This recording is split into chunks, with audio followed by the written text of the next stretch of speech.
Hey everyone, welcome to I Just Watched. I'm Joseph. We're about to discuss episode 9 to the House of the Dragon, the penultimate. We're almost done with season 1. I am both excited and sad because that means I'm going to have to wait for season 2. Before we jump into it, I got to hit you with a spoiler warning. Don't forget to like, subscribe, hit the little bell to get notified. Stay tuned for more. There should always be more. If there isn't more, send help. But let's get into it. Episode 9. We knew this was coming. Again, you know how I know I'm loving this show?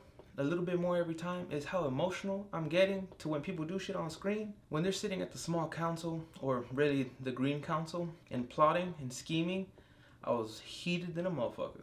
They were locking people in rooms, immediately murdering people who were still, they was dead ass were like, I'm not breaking my oath. I made an oath. It's been 20 years. Homeboy was like, she's queen when I die. Haha, nah, she said, this crazy little fucker's king on his deathbed, only to me. First things first, he whispered some shit, and Alicent took that to heart, talking about, okay, Fire and Ice, the king promised and blah, blah, blah. She went down that road. She said, has to be my child, has to be. That's what he means. This is the last little piece of evidence I needed to become a total monster. Although she's trying to fight it in this episode, she's not really. She just wants to keep control.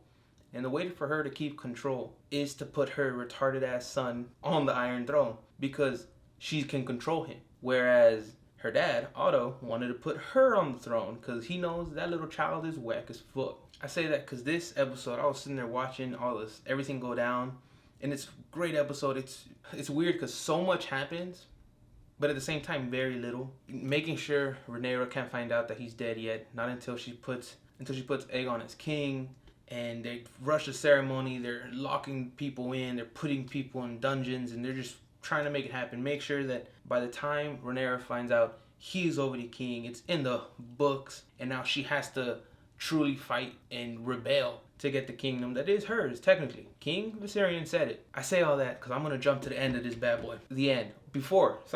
Sir Kristen, I just need him to die. He gets away with so much on this show. I get it. The queen's in his corner. That's why. Also, Lord Crippled Strong with his foot fetish, I thought was hilarious. But the fact that the queen pays for information by first taking off her shoes and then she takes off her like stockings and she's like, look at my feet, and he's like, yeah, there's spiders, and if you weave it and then the little kids, and then it works in the advantages. Oh, my boy trying to suck on them. He need to chill. The part I want to talk about is Princess Rhaenys. We knew she was a badass. We knew this. This was known. But when she can get to her dragon, and I'm not sure how to pronounce it, but I know it's Weleys, Weleys.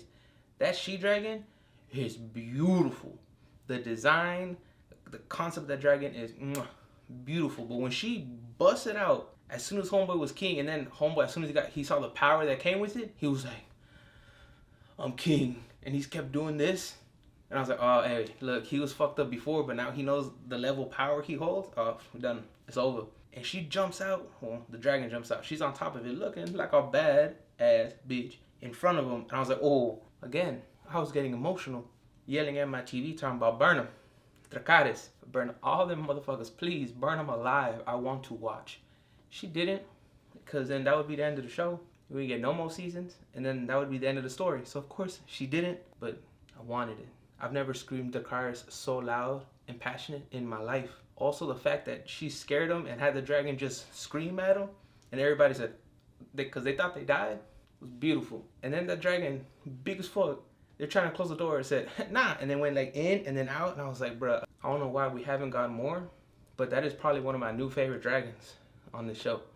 There's a lot. I think there's like 17 dragons on the show that exist. Some of them are wild. Episode 10 is going to be the opposite of this. Rhaenyra is going to find out. Daemon is going to find out, and they're going to start prepping and gathering banners and getting ready for war. The end of that episode is probably going to be them leaving Dragonstone, and we might see them arriving at King's Landing, perhaps. I doubt it, but I'm pretty sure it's going to end with them leaving, banners up on Dragon. We know season 2 is going to jump a couple years, and it's going to be in the middle of the war because they like doing that shit to us and then giving us flashbacks, those monsters. I want to hear your thoughts. How do you feel about this? Are you enjoying the show? I'm loving it. If you can't tell, I clearly hate it. Again, this does not end well because the Hightowers are the bad guys here.